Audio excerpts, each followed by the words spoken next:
Le dépistage, c'est reconnu, c'est une des armes les plus puissantes contre le virus. Dans la deuxième vague, on peut être beaucoup plus proactif que réactif sur le port du masque. C'est vraiment une norme sociale maintenant, mais on le voit sur la rue, on le voit dans les restaurants, on le voit partout. Les Québécois sont vraiment au rendez-vous. Puis je veux vous dire, on a vu les... Docteur Horacio Arruda, directeur national de la santé publique du Québec. Bonsoir. Bonsoir. D'abord, bon retour de vacances. Vous rentrez Merci. Tout juste. Évidemment, vous avez maintenu les canaux de communication ouverts avec vos équipes. Il le faut dans les circonstances. Et là, vous nous revenez avec un grand appel au dépistage pour tous les vacanciers, les gens qui reviennent comme vous de vacances, après ce moment crucial des vacances de la construction. Alors, mais en fonction de quoi? Qui exactement doit se faire tester? Selon quels critères? Parlez-nous un peu de tout ça. Bon, premièrement, il faut comprendre que si jamais qui que ce soit a des symptômes qui ressemblent à un rhume ou à une grippe, je pense que ça, c'est clair qu'il faut se faire dépister parce que ça peut masquer des choses. Il y a des personnes asymptomatiques aussi. Je vais vous dire dans le fond, c'est que si vous êtes allé en vacances et puis que vous vous êtes retrouvés de façon un peu normale, comme on fait dans des rassemblements, vous êtes allé en camping, puis quelques soirs, bon, vous avez campé avec des gens, un peu d'alcool, le feu, vous êtes échangé des choses. Ça se peut possiblement que quelqu'un d'asymptomatique vous ait contaminé, là. Donc, c'est surtout les gens qui ont eu des rassemblements, je vous dirais, là, de façon plus proche les uns des autres, des amis qu'on est allé voir, de la famille qu'on est allé voir à l'extérieur. Mais c'est des situations où il peut y avoir de la transmission. Et ça peut être vrai autant pour ceux qui sont allés en vacances dans des régions où il n'y a pas beaucoup de cas, que comme ceux qui sont dans des régions où il y a eu peu de cas, mais qui auraient pu être en contact avec des gens qui, ne sachant pas, étaient sans symptômes, mais qui pourraient transmettre la maladie. Au moment de communiquer cet appel que vous avez lancé aujourd'hui, on a quand même senti un certain sentiment d'urgence. Est-ce qu'il y a quelque chose dans le portrait sanitaire actuel qui vous laisse croire qu'il y a matière à inquiétude et à lancer cet appel? Il faut comprendre que le dépistage est un bon outil pour détecter les cas asymptomatiques. Bon, actuellement, la situation, elle n'est pas hors contrôle. Nos cas sont stables aujourd'hui, on est à 120 cas, 140, 180. C'est sûr que moi, mon rêve, c'est zéro. Zéro, c'est peut-être pas possible à court terme. Mais l'enjeu, c'est que si jamais, là, les gens respectent moins les consignes. D'ailleurs, je tiens à le mentionner, le port du masque, c'est très important, mais déjà, on sent qu'il y a un relâchement par rapport au lavage de mains.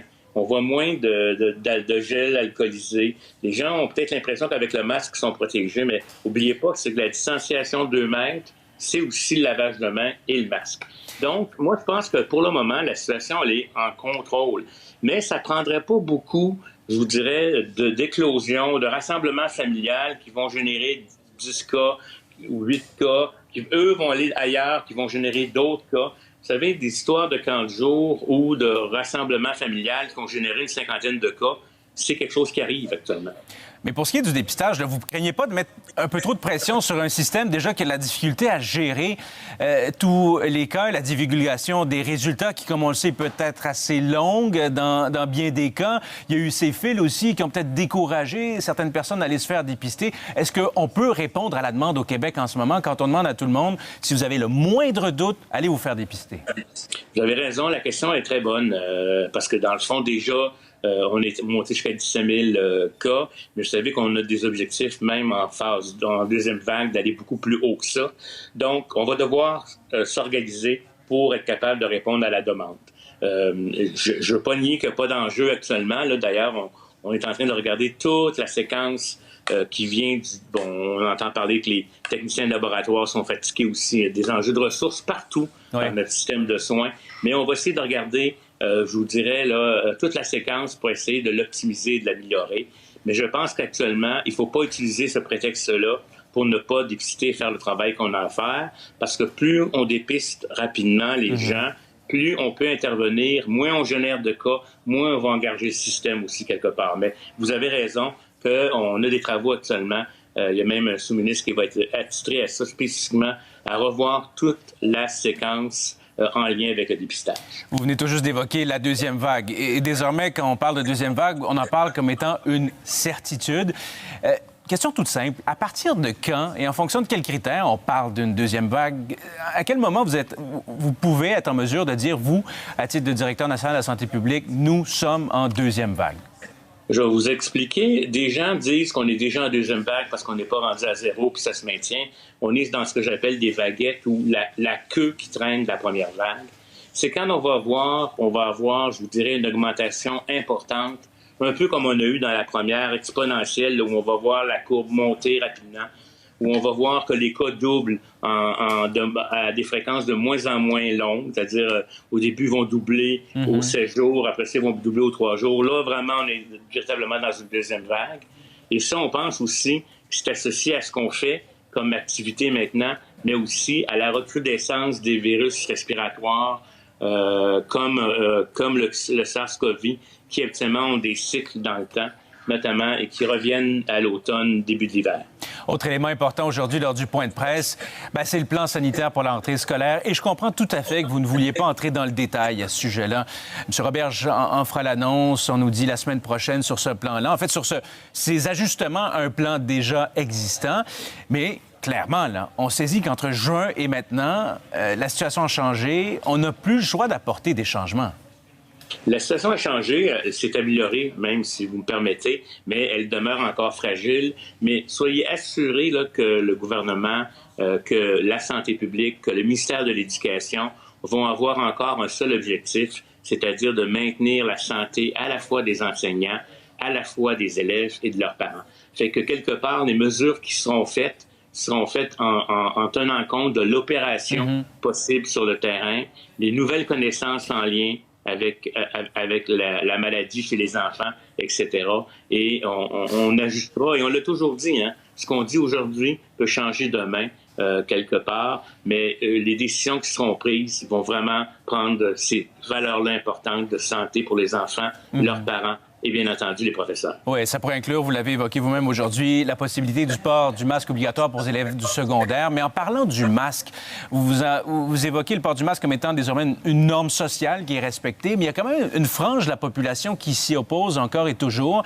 Et c'est aux commerçants qui sont là au front, qui doivent gérer un peu ces refus-là. Jusqu'à quand l'absence de conséquences pour ceux qui refusent le port du masque en public? Premièrement, je tiens à vous dire, vous avez raison, qu'il y a des gens qui sont récalcitrants. Souvent, ils prennent plus de place dans l'opinion publique ou dans les manifestations que toutes les autres qui sont silencieux, qui font le travail comme on leur demande de le faire.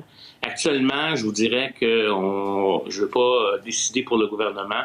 On est encore dans une approche, je vous dirais, de stimulation, de donner l'exemple, etc. C'est sûr que certains commerçants ont dû intervenir, mais tout dépendamment d'évolution, là, comme le gouvernement le dit et comme le dit mon ministre tantôt en point de presse, ça se peut qu'on aille jusqu'à des amendes, effectivement, pour les personnes qui, de façon, je dirais, là, volontaire et qui pourraient porter le masque, ne veulent pas le porter le masque. Là, pour le moment, on surveille la chose de très près. Puis on remercie aussi les commerçants de nous aider à appliquer cette consigne-là. Voilà, ça fait partie de ce vaste effort collectif pour faire face à cette pandémie et cette éventuelle deuxième vague. Docteur Arruda, merci beaucoup pour cet entretien. C'est moi qui vous remercie. Puis n'oubliez pas, distanciation sociale, lavage de mains, ça c'est bien important, et le couvre-visage. Merci beaucoup. Au revoir.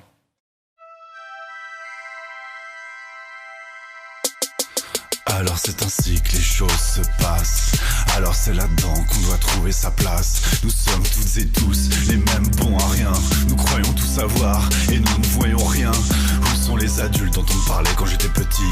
Partout où mon regard se pose, je ne vois que de grands enfants. Ça veut décrocher le pompon, avoir un tour gratuit, déguisé en gendarme, en héros ou en truand. Tout ça vouloir devenir calife à la place du calife. Et ceux qui prétendent le contraire sont encore les plus à craindre. Les beaux discours, les slogans, c'est tellement persuasif qu'avec notre soutien, ils nous détruisent sans nous contraindre. Que ceux qui ont des oreilles entendent, que ceux qui ont des yeux voient. Le troupeau est perdu et le berger est ignoble. Ne rejoignez pas les loups, ne soyez pas leur proie, car le temps est venu de vendanger les vignobles. Que ceux qui m'aiment me suivent, que les autres périssent. Et croyez-moi en navré de mon casse-point d'humilité. Mais si les uns s'y flottent quand les autres regardent leurs pieds, c'est parce qu'ils attendent d'ailleurs que vienne le sacrifice. Il n'y aura pas de refrain, les mêmes ont déjà trop tourné.